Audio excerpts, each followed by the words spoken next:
Hi guys, Patharamattu സീരിയലിൻ്റെ ഒരു പുതുപുത്തൻ വിശേഷത്തിലേക്ക് എല്ലാവർക്കും സ്വാഗതം. വരാൻ പോകുന്ന ഒരു അടിപൊളി എപ്പിസോഡ് വിശേഷത്തിലേക്കാണ് നമ്മൾ പോകുന്നത്. അങ്ങനെ സത്യങ്ങളൊക്കെ നമ്മുടെ ആദർശമൊക്കെ അറിയാൻ പോവാണ് കേട്ടോ. അതെന്താണെന്ന് വെച്ചാൽ നമ്മുടെ മാളവികയെ ഉപദ്രവിക്കാനായിട്ട് അഭി പോവുകയാണ്. അങ്ങനെ മാളവികയെ ഉപദ്രവിക്കാൻ ശ്രമിക്കുകയും മാളവിക അവിടുന്ന് രക്ഷപ്പെട്ട് വന്ന് മാളവികയെ കൊല്ലാൻ വേണ്ടി ശ്രമിക്കുന്ന നാഗേന്ദ്രൻ ഡേവിഡിനെ കീഴ്പ്പെടുത്തുകയും ചെയ്യുകയാണ് നമ്മുടെ ആദർശ് അവിടെ എത്തിയിട്ട്. അതിനൊക്കെ ശേഷം സത്യങ്ങളെല്ലാം ഇതിൻ്റെ എല്ലാ പിന്നിലും നാഗേന്ദ്രയാണെന്നുള്ള കാര്യം അറിയാണ് കേട്ടോ. നമ്മുടെ മൂർത്തി മുത്തശ്ശനും എല്ലാവരും അറിയാണ്. അഭിയും ആ കൂടെ നിന്ന് അനന്തപുരിയിലുള്ളവരെ ചതിക്കുകയാണെന്നുള്ള കാര്യം മനസ്സിലാക്കുക. അതോടൊപ്പം നമ്മുടെ നവ്യയും പൊട്ടിത്തെറിക്കുകയാണ്. അവിയുടെ സത്യങ്ങളെല്ലാം അഭി മാളവികയെ ഉപദ്രവിക്കാൻ പോയ കാര്യവും അതുപോലെ തന്നെ നമ്മുടെ അനഘയുമായിട്ടുള്ള ആ ഒരു കാര്യവും നവ്യ എടുത്തിടുകയാണ്. എന്നിട്ട് അഭിക്കിട്ട് നല്ലത് കൊടുക്കുന്നുണ്ട് കേട്ടോ നമ്മുടെ നവ്യ. ആ ഒരു വിശേഷങ്ങളിലേക്കാണ് നമ്മൾ പോകുന്നത്. നമ്മുടെ വീഡിയോ ഇഷ്ടമായാലൊന്ന് ലൈക്ക് ചെയ്യണേ, ഹൈപ്പ് ചെയ്യണേ, അതുപോലെ ചാനലൊന്ന് സബ്സ്ക്രൈബ് ചെയ്ത് സപ്പോർട്ട് ചെയ്യണേ.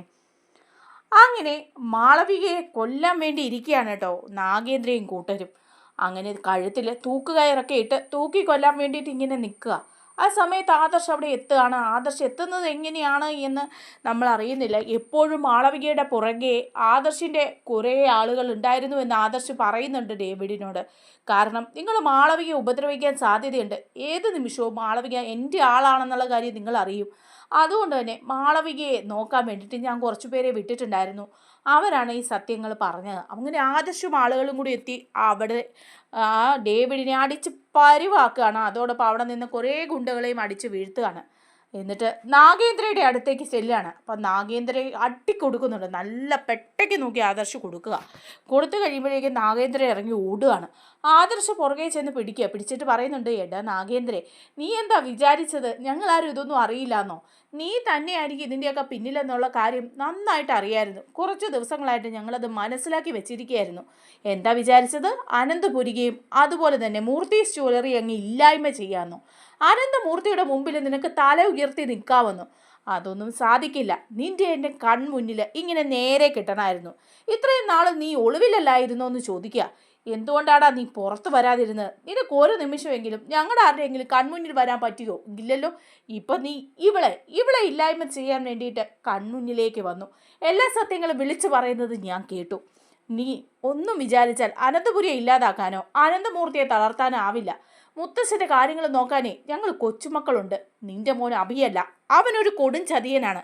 അവൻ നിന്റെ കൂടെ നിന്ന് ഞങ്ങളെ ചതിക്കുകയായിരുന്നു എന്നുള്ള കാര്യം ഞങ്ങൾക്ക് മനസ്സിലായി എന്ന് പറയണം. അപ്പോൾ നാഗേന്ദ്ര പറയുന്നുണ്ട്, ആദർശേ ദേ വെറുതെ എന്നോട് കളിക്കാൻ വേണ്ടി നിൽക്കരുത്. കാര്യങ്ങളൊക്കെ ഇപ്പം നിനക്ക് മനസ്സിലായില്ലേ? ദേ ഇവള് നിന്റെ കൂടെ നിന്നിട്ട് ഞങ്ങളെ ചതിക്കുകയായിരുന്നു അല്ലേ? നിന്റെ ആളായിരുന്നു ഇവള്. എന്നിട്ട് ഈ നാഗേന്ദ്രയെ ചതിക്കുകയായിരുന്നു. അങ്ങനെയുള്ള ഒരുത്തിയെ വെറുതെ വിടാൻ നാഗേന്ദ്ര തീരുമാനിച്ചിട്ടില്ല. ഇന്നല്ലെങ്കിൽ നിന്റെ ദിവസങ്ങൾ എണ്ണിയിരുന്നോ മാളവിക എന്ന് പറയാണ്. അപ്പം വീണ്ടും ആദർശ് നാഗേന്ദ്രയ്ക്കിട്ട് കൊടുക്കുക. എന്നിട്ട് പറയുന്നുണ്ട്, എടാ വാ പൂട്ടടാ, മിണ്ടാതിരിക്കടാ, നീ ഇപ്പം എൻ്റെ കൺമുന്നിലെത്തി എന്ന് പറഞ്ഞ് കഴുത്തിൽ കുത്തിപ്പിടിക്കുകയാണ്. എന്നിട്ട് പറയുന്നുണ്ട്, ഇനി എനിക്ക് ഒരു കാര്യമേ ചെയ്യാനുള്ളൂ, നിന്നെ മുത്തശ്ശൻ്റെ മുമ്പിൽ എത്തിക്കുക. മുത്തശ്ശനെ മറിഞ്ഞ് മനസ്സിലാക്കുക നീയാണ് ഇതിൻ്റെ എല്ലാം പിന്നിലെന്ന്. നീ അന്ന് എത്ര വർഷങ്ങൾക്ക് മുമ്പ് അനന്തപുരിയിൽ നിന്ന് പോയതാ. അന്നൊന്നും ഈ സ്നേഹം മക്കളോടൊന്നും കണ്ടില്ലല്ലോ. നിന്റെ 2 മക്കൾ അനന്തപുരിയിലല്ലേ വളർന്നത്? ആ പാവം മുത്തശ്ശനല്ലേ അവരെ കാര്യങ്ങളെല്ലാം നോക്കിയത്. ഭാര്യയെ മക്കളെ ഉപേക്ഷിച്ച് പോയി എവിടെയെല്ലാം തെണ്ടിത്തിരിഞ്ഞ് എന്തൊക്കെയോ മാർഗത്തിലൂടെ കുറേ പണം സമ്പാദിച്ച് വന്നിട്ട് അങ്ങ് അനന്തപുരിയെ ഇല്ലാതാക്കാമെന്ന് വിചാരിച്ചല്ലേ? ഇതൊക്കെ നിന്റെ വേറെ വ്യാമോഹങ്ങളാണ് നാഗേന്ദ്രേ, സാധിക്കില്ല നിനക്ക് എന്ന് പറഞ്ഞ് കൊടുക്കുക നല്ലത് കേട്ടോ. അങ്ങനെ ഡേവിഡും അവിടുന്ന് വാരി പിടിച്ചൊക്കെ എഴുന്നേറ്റൊക്കെ വരുന്നുണ്ട് കേട്ടോ അടികൊണ്ട്. അങ്ങനെ നാഗേന്ദ്രയ്ക്ക് നന്നായിട്ട് കൊടുക്കും. അപ്പം നാഗേന്ദ്ര പറയുന്നുണ്ട്, ആദർശ് നീ എന്നെ വിടാനാണ് ഞാൻ പറഞ്ഞത് എന്ന് പറയണേ. നിന്നെ ഉപദ്രവിക്കരുതെന്ന് പറയാം. നിന്നെ ഉപദ്രവിക്കരുതെന്നല്ലേ? നിന്നെ ഉപദ്രവിക്കാതെ ഞാൻ ഇപ്പോൾ വിടാം. ഇല്ല, ഈ നിമിഷം ഞാൻ ഇല്ലാതാക്കുമെന്ന് പറയാണ്. അപ്പോൾ കൈ കൂപ്പിക്കൊണ്ട് വീണ്ടും നാഗേന്ദ്ര പറയുക, അയ്യോ ആദർശേ, എന്നെ ഒന്നും ചെയ്യല്ലേ, എന്നെ കൊല്ലരുത്. ഇനി നിങ്ങളെ ഉപദ്രവിക്കാൻ ഞാൻ വരില്ല. അനന്തപുരിക്കാരുടെ ഒരു കാര്യത്തിലും ഇടപെടാനായിട്ട് ഞാൻ വരില്ല. എന്നെ വെറുതെ വിട്, എന്നെ കൊല്ലരുത് എന്നൊക്കെ പറഞ്ഞ് നാഗേന്ദ്ര അങ്ങ് അപേക്ഷിക്കുക. അപ്പോൾ ആദർശ് പറയുന്നുണ്ട്, ശരി, നിന്നെ കൊന്ന എൻ്റെ കൈയും കൂടെ വേസ്റ്റാവും. നിന്നെ കൊന്നിട്ട് ജയിലിൽ പോകുകയെന്ന് പറഞ്ഞാൽ അതിപരം മോശമൊന്നുമില്ല. നീ ഇങ്ങനെ ഭൂമിക്ക് ഭാരമായിട്ട് നടക്കുന്നു. ഇനിയും നടക്ക്. നിൻ്റെ ഒരു മകനുണ്ടല്ലോ, അവൻ അഭി, അവനെയും കൂടെ ചേർത്തോ നിൻ്റെ കൂടെ. ഒരു കൂട്ടായിക്കോട്ടെ. ഇതുപോലുള്ള തോന്നിയാസങ്ങളും അനീതികളും ഒക്കെ ചെയ്യാൻ വേണ്ടിയിട്ട് നിനക്കൊരു കൂട്ടായിട്ട് അവനെ കൂടെ കൂട്ടിക്കോളാൻ പറയാണ്. തൽക്കാലം നീ എൻ്റെ മുന്നിൽ നിന്ന് പോ. പക്ഷേ ഒരു കാര്യം നാഗേന്ദ്രൻ ഞാൻ പറഞ്ഞേക്കാം, ഇനി എൻ്റെ കൺമുന്നിൽ നീ വന്ന് പെട്ടുപോകരുത്. മാത്രമല്ല അനന്തപുരിക്കാരെയോ മൂർത്തിസ് ജ്വല്ലറിയോ ഉപദ്രവിക്കാൻ നീ ശ്രമിക്കരുത്. മുത്തശ്ശനെ ഒരു വിധത്തിലും ഒരു പോറൽ പോലും ഉണ്ടാക്കാൻ ശ്രമിക്കരുത്. നീ എന്താ വിചാരിച്ചത്? അനന്തമൂർത്തിയുടെ കണ്ണുനീര് കാണണമെന്ന് നിനക്ക്? അതിനായിട്ട് നീ ശ്രമിച്ചാലുണ്ടല്ലോ, നിന്നെ വെച്ചേക്കില്ല ഇനി ഈ ആദർശ് ഈ ഭൂമിക്ക് മുകളിൽ.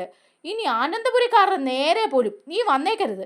എവിടെയെങ്കിലും പോയി ജീവിക്കടാ എന്ന് പറഞ്ഞ് തള്ളിവിടുകയാണ് നാഗേന്ദ്രയെ.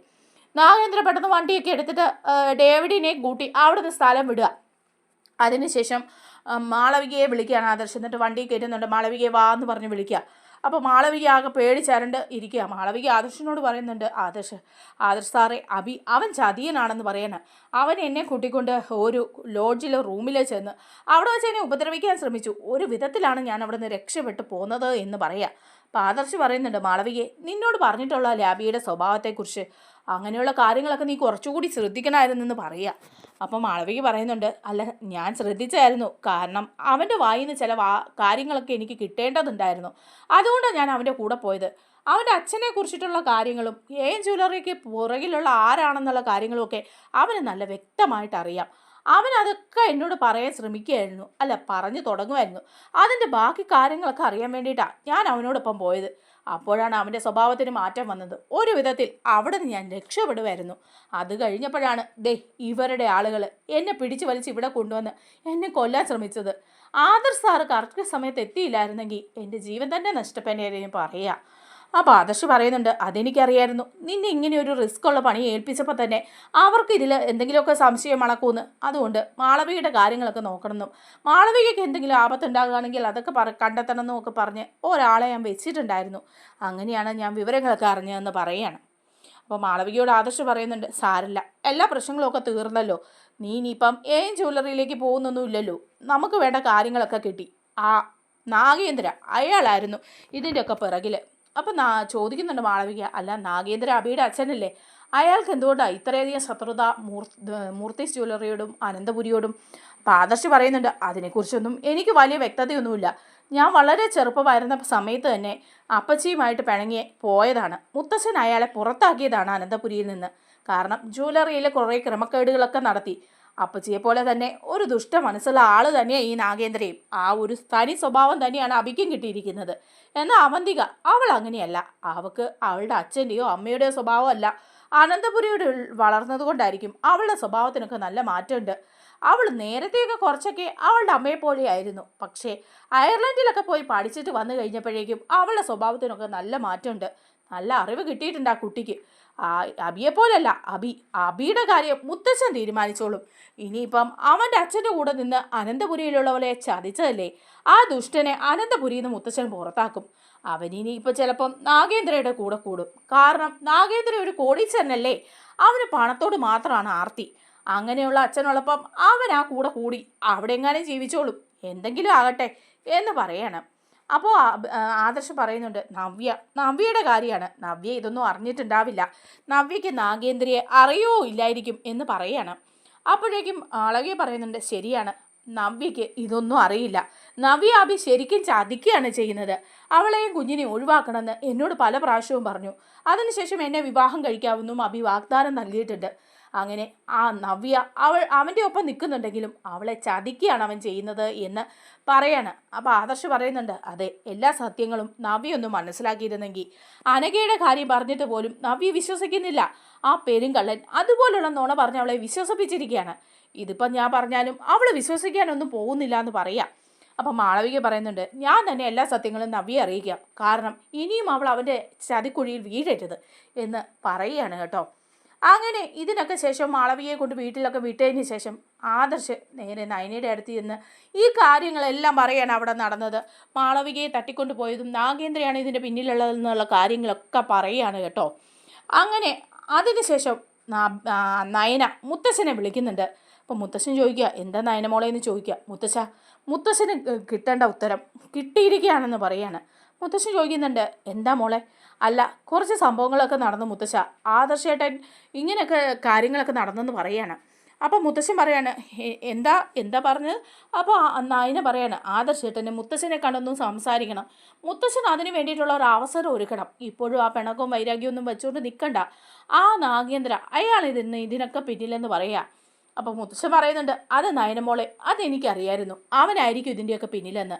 പിന്നെ ചെറിയൊരു സംശയം മാത്രമേ ഉണ്ടായിരുന്നുള്ളൂ, അവനെ പോലൊരു ദുഷ്ടനെ ഇങ്ങനെയുള്ള കാര്യങ്ങളൊക്കെ ചെയ്യാൻ പറ്റുള്ളൂ, നമ്മുടെ കുടുംബത്തെ ഇല്ലായ്മ ചെയ്യുക എന്നുള്ളതായിരുന്നു അവൻ്റെ ലക്ഷ്യം.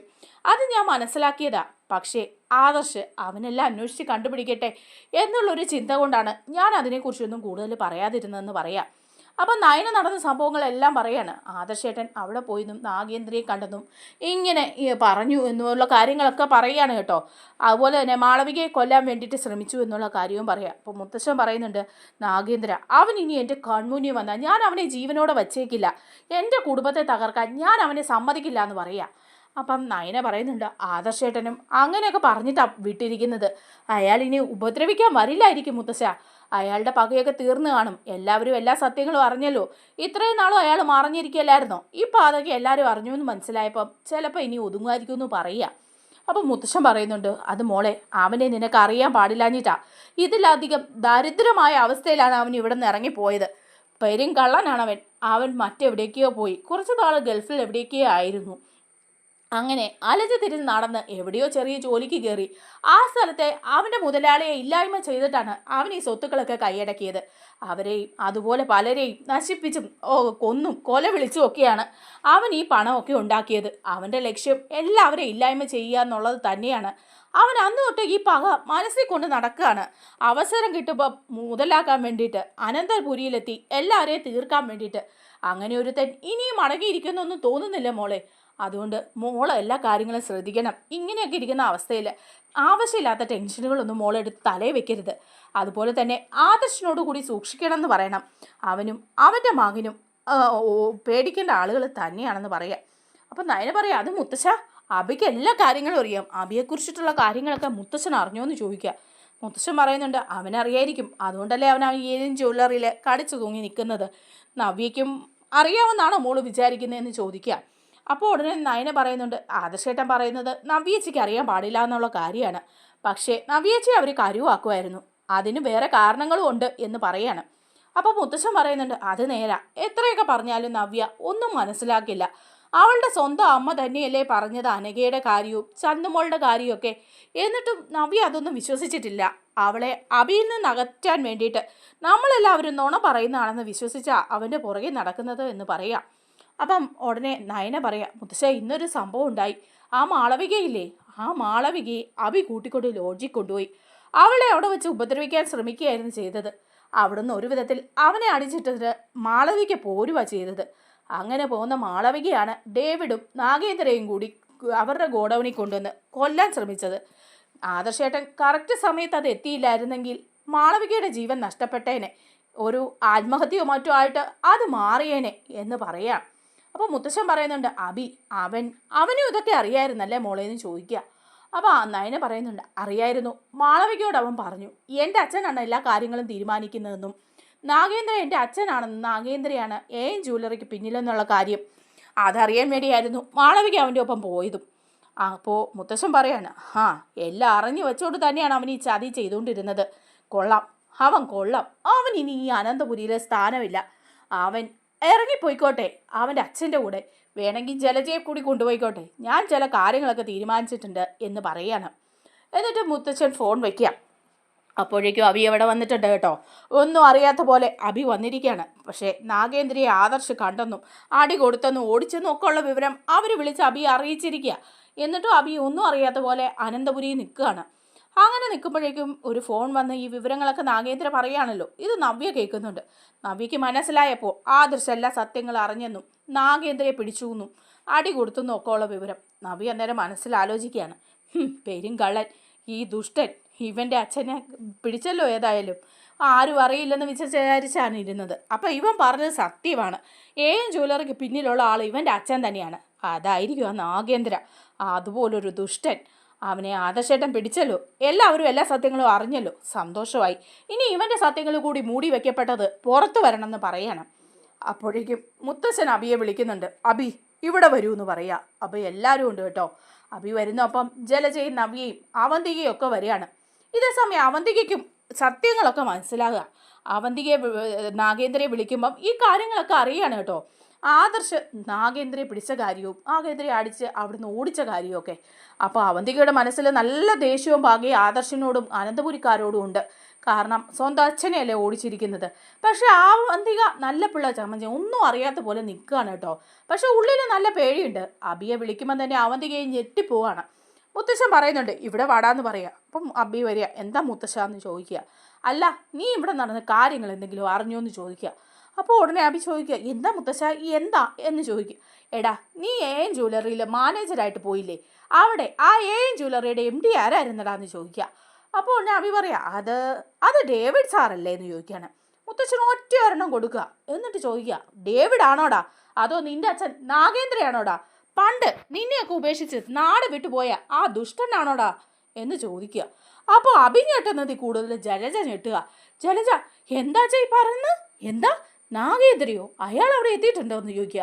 അപ്പോൾ ഉടനെ മുത്തശ്ശൻ പറയാം അതേടി നാഗേന്ദ്ര നിന്റെ ഭർത്താവ് അവനാണ് അനന്തപുരിക്കെതിരെ കളിച്ചുകൊണ്ടിരുന്നത്. AM ജ്വല്ലറിയുടെ തലപ്പത്ത് അവനാണുള്ളത്. അവൻ അനന്തപുരിയെ മൂർത്തീസ് ജ്വല്ലറിയെയും തകർക്കാൻ വേണ്ടി കച്ച കെട്ടി ഇറങ്ങിയതാ. ആദർശ് ഇന്ന് അതെല്ലാം തീർത്ത് കൊടുത്തിട്ടുണ്ട് എന്ന് പറയാണ്.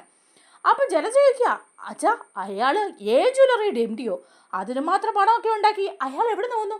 അത് നിനക്കറിയില്ലെങ്കിലും നിന്റെ ഈ മകനറിയാം. അവൻ അയാളുടെ കൂടിയാ കളിച്ചുകൊണ്ടിരുന്നത്. വെറുതെയാണോ ഇവൻ AM ജ്വല്ലറിയിൽ മാനേജറായിട്ട് പോയത്?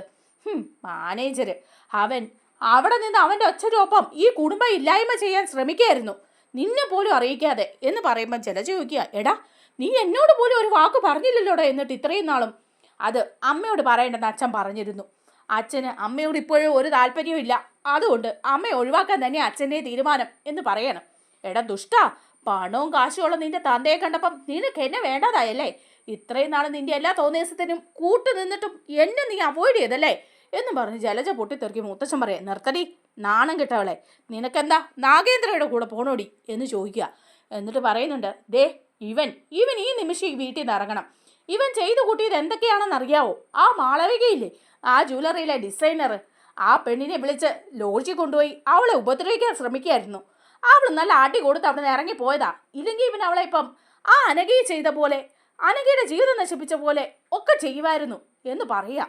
അപ്പോഴേക്കും ഇത് കേൾക്കുമ്പം നവ്യയ്ക്ക് അങ്ങ് കൊള്ളുകയാണ് കേട്ടോ. കാരണം എന്താണെന്ന് വെച്ചാൽ ഇത്രയും നാൾ നവ്യ പിടിച്ചു നിന്ന് നവ്യയ്ക്ക് അനഘയുടെ വിഷയങ്ങളെല്ലാം അറിയാഞ്ഞിട്ട് പോലും നവ്യ ഈ സത്യം അറിയാൻ വേണ്ടിയിട്ട് അനന്തപുരിയെ തകർക്കാൻ ശ്രമിക്കുന്ന ആരാണെന്നറിയാൻ, ജ്വല്ലറിയുടെ പുറകിലുള്ളത് ആരാണെന്നറിയാൻ വേണ്ടിയിട്ട് ക്ഷമിച്ച് സഹിച്ച് നിൽക്കുകയായിരുന്നു. പക്ഷേ ഇപ്പം ഈ നിമിഷം മാളവികയെ ഉപദ്രവിക്കാൻ ശ്രമിച്ചു എന്നറിയുമ്പോഴേക്കും നവ്യ മുമ്പിലേക്ക് വരിക. എന്നിട്ട് അബിയോട് ചോദിക്കുക എടാ അബി ഈ കേട്ടതൊക്കെ സത്യമാണോടാ എന്ന് ചോദിക്കുക. അബി ഒന്നും മിണ്ടുന്നില്ല. പിന്നെയും ചോദിക്കുക നീ പറഞ്ഞതൊക്കെ സത്യമാണോന്ന്, മുത്തശ്ശൻ പറഞ്ഞതൊക്കെ സത്യമാണോന്ന്, നീ മാളവികയെ ഉപദ്രവിക്കാൻ ശ്രമിച്ചോ എന്ന് ചോദിക്കുകയാണ്. അപ്പോഴേക്കും ഉടനെ തന്നെ അബി പറയാം പിന്നെ ഞാൻ ശ്രമിച്ചൊന്നുമില്ല, അവൾ വെറുതെ നുണ പറയുന്നതാ, അവൾക്ക് എന്തെങ്കിലും സംഭവിച്ചായിരിക്കും, വെറുതെ എന്തെങ്കിലുമൊക്കെ പറഞ്ഞുണ്ടാക്കാമല്ലോ, ഇവിടെയുള്ളവർക്ക് അത് സന്തോഷമല്ലേ എന്ന് ചോദിക്കുകയാണ്.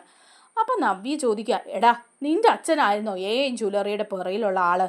എന്നിട്ട് നീ പല പ്രാവശ്യവും അത് സംസാരിക്കുന്നത് ഞാൻ കേട്ടിട്ടുണ്ട്, അച്ഛൻ എന്ന്. ആരാണ് എന്താണെന്ന് ഞാൻ ചോദിച്ചിട്ട് നീ ഇതുവരെ അതിന് മറുപടി പറഞ്ഞില്ല. നീയും കൂടെ ചേർന്നാണോ ഈ കുടുംബം തകർക്കാൻ വേണ്ടിയിട്ട് അവരുടെ കൂടെ ചേർന്നത്?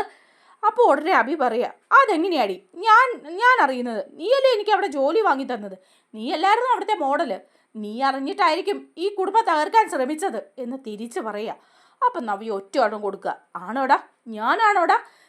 നീ അവിടുത്തെ മാനേജരായിരുന്നു, സമ്മതിച്ചു. അതിനുശേഷം നിന്റെ അച്ഛൻ എല്ലാ സത്യങ്ങളും അറിയിച്ചില്ലേ?